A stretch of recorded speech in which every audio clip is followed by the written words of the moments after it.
സ്വാമി, അതെന്റെ പാറുമായിരിക്കോ? അതൊന്നും എനിക്കറിയില്ല. ഒരാൾ നിന്റെ മുമ്പിൽ നിന്ന് മാറും, മാറിയേ ഒക്കൂ.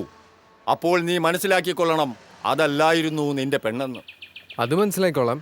പക്ഷെ ഇത്രയും അറിവുള്ള ഒരാൾക്ക് ഏത് പെണ്ണാ പോകുന്നേന്ന് പറയാൻ കൂടി കഴിവില്ലേ? ഇല്ല, കഴിയുന്നില്ല. ആരോ ഇങ്ങനെ മറഞ്ഞിരിക്കുകയാണ്. ഇതാ ഇതിന്റെ കുഴപ്പം.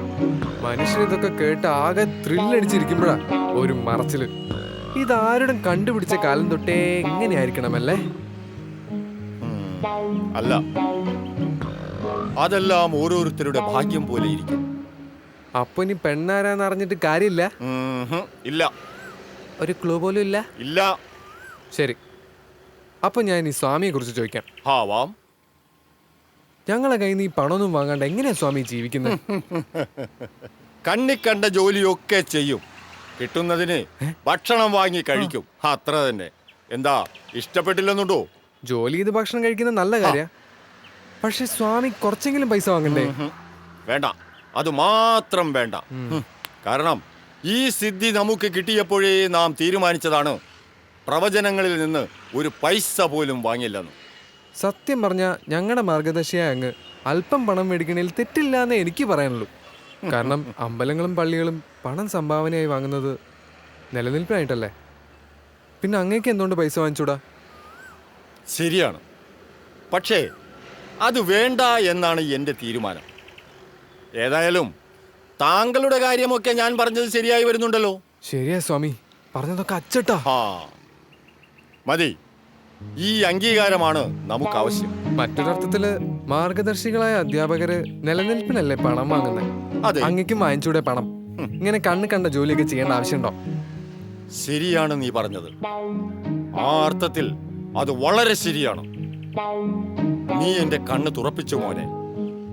എന്റെ തെറ്റ് ഞാൻ സമ്മതിക്കുന്നു. ഞാൻ ഇനി പണം വാങ്ങുകയാണ്. അതിന്റെ തുടക്കം നിന്നിൽ നിന്ന് തന്നെയാകട്ടെ. തന്നോളൂ. എന്ത്?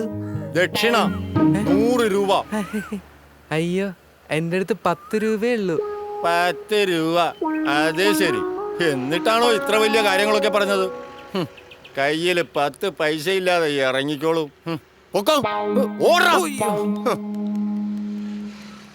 എന്നാൽ ഈ കൊച്ചാപ്പ ഇപ്പൊ എവിടുന്ന് വന്നു? ഞാൻ പണ്ട് സാറോട് പറഞ്ഞിട്ടില്ല, പുള്ളി ദുബായിലായിരുന്നു. ഈ കഴിഞ്ഞ ദിവസം നാട്ടിൽ വന്നു. എന്നാലും ഹിഷാം വീട്ടിൽ പറഞ്ഞ് സമ്മതിപ്പിച്ചതല്ലേ? ഞാൻ വീട്ടിൽ പറഞ്ഞു, ചെറുതായിട്ടൊന്ന് സമ്മതിച്ചെന്നേ ഉള്ളൂ. ഇപ്പൊ കൊച്ചാപ്പ് വന്നിട്ട് എല്ലാം കൊള്ളൂല്ല. എന്നാലും ഹിഷാമിന്റെ പേരൻസ് അടുത്ത് ഒന്നും കൂടി പറഞ്ഞു നോക്കിയാ പോരെ? അവരുടെ സമ്മതല്ലേ നമുക്ക് വലുത്. കൊച്ചാപ്പൊക്കെ കുടുംബത്തിലുള്ള വില പാറുവിന് അറിയാഞ്ഞിട്ട് പുള്ളി വേണ്ടാന്നൊന്ന് പറഞ്ഞാ പിന്നെ അതിനപ്പുറത്തേക്ക് ആരും പോകത്തില്ല. നമുക്ക് അങ്ങോട്ടൊന്നും പറയാനും പറ്റില്ല. ഇനിയിപ്പോ എന്താ ചെയ്യാ? ഞാൻ നോക്കിയിട്ട് ആകെ ഒരു വഴിയേ ഉള്ളൂ. അത് ഞാൻ അവളോട് പറഞ്ഞിട്ടുള്ളതാ. അതെന്തായാലും നടക്കാൻ പോകുന്നില്ല.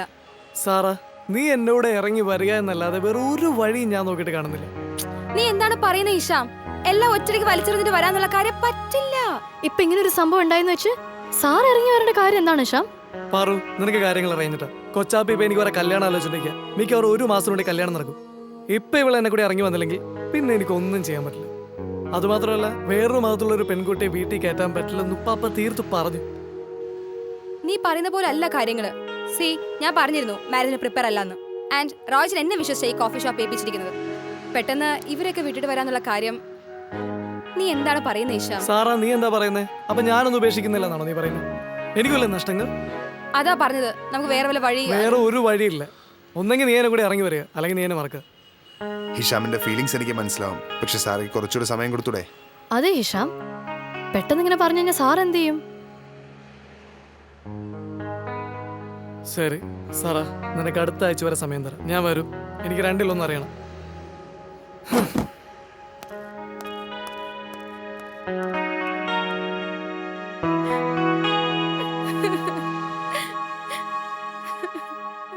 എന്ത് സീന്?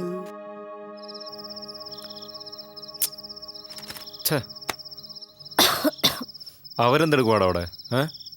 ടോണി ഈ മുറിയിൽ അനുവിന്റെ ഓർമ്മയായിട്ടിരിക്കുന്നുണ്ട്. മറ്റവൾ അവിടെ ഹിഷാമായിട്ട് തല്ലുപിടിക്കുക ഫോണില്. ഈ വീടിനുണ്ടല്ലോ, പ്രേമഭവൻ എന്ന പേരിട്ടാലോ എന്ന് ഞാൻ ആലോചിക്കുകയാണ്. അങ്ങനെയൊക്കെയാണ് കാര്യങ്ങൾ. എന്നിട്ട് ടോണിയുടെ മാഡം അവനവളുടെ ബാംഗ്ലൂർ നമ്പർ കൊടുത്തോ? ഇല്ല, അവര് കരുതിയത് അവൻ ബാംഗ്ലൂർ കമ്പനിയിൽ ജോലി ട്രൈ ചെയ്യാൻ വിളിച്ചതാണെന്ന്. അത് വലിയ കഷ്ടമായി പോയി. എന്നാലും ആ തടിയെ നീരജ് ടോണിനോട് കാണിച്ചത് കൊലച്ചതിയായി പോയി. അത് അവൻ അറിഞ്ഞോണ്ടല്ലാന്ന് പറഞ്ഞില്ലേ? അറിഞ്ഞോണ്ടായാലും അറിയാതെ ആയാലും അവർ തമ്മിലുള്ള ഇഷ്ടം അറിയാതെ പോയത് ആ തടിയെ നീരജ് കാരണല്ലേ? അത് ശരിയാ. എന്തായാലും എനിക്ക് അവനൊന്നും കാണണം. ഇപ്പൊ കാണണ്ട, അവൻ വല്ലാത്തൊരു ഉന്മാദ ലഹരിയില. ചില സിനിമയിലൊക്കെ പ്രേമനൈരാശ്യം വന്ന് കഞ്ചാവൊക്കെ അടിച്ചിരിക്കുന്ന ഇരിപ്പില്ല അവൻ ഇരിക്കുന്നത്. ഇപ്പൊ പോണ്ട. ഛേ, ഞാൻ പറഞ്ഞത് ടോണീനെ കാണണമെന്നല്ല, നീരജിനെ കാണണമെന്നാ. ഓ, ആനെ കാണാൻ പോകുന്ന കാര്യമാണോ? നാളെ തന്നെ പോയി കളാട്ടോ. അല്ല, റോയ്സനൊന്നും പറഞ്ഞില്ല. അനുവിന് ടോണിയോടുള്ള ഇഷ്ടം നമുക്ക് അവനോട് പറയണ്ടേ? വേണം, പക്ഷെ ഇപ്പോൾ വേണ്ട. സമയം വരുമ്പോൾ ഞാൻ തന്നെ പറഞ്ഞോളാം. പാഴായി പോയെന്ന് എല്ലാവരും കരുതിയ ടോണിയുടെ ജീവിതം എനിക്ക് തിരിച്ചുപിടിക്കാൻ കിട്ടിയ ഒരു കച്ചിത്തുരുമ്പത്. ഇതുകൊണ്ടൊരു കളിയുണ്ട്. ആദ്യം അവളെ കണ്ടുപിടിക്കണം, എന്നിട്ട് അവളുടെ വായെന്ന് തന്നെ കേൾക്കണം എനിക്കിത്.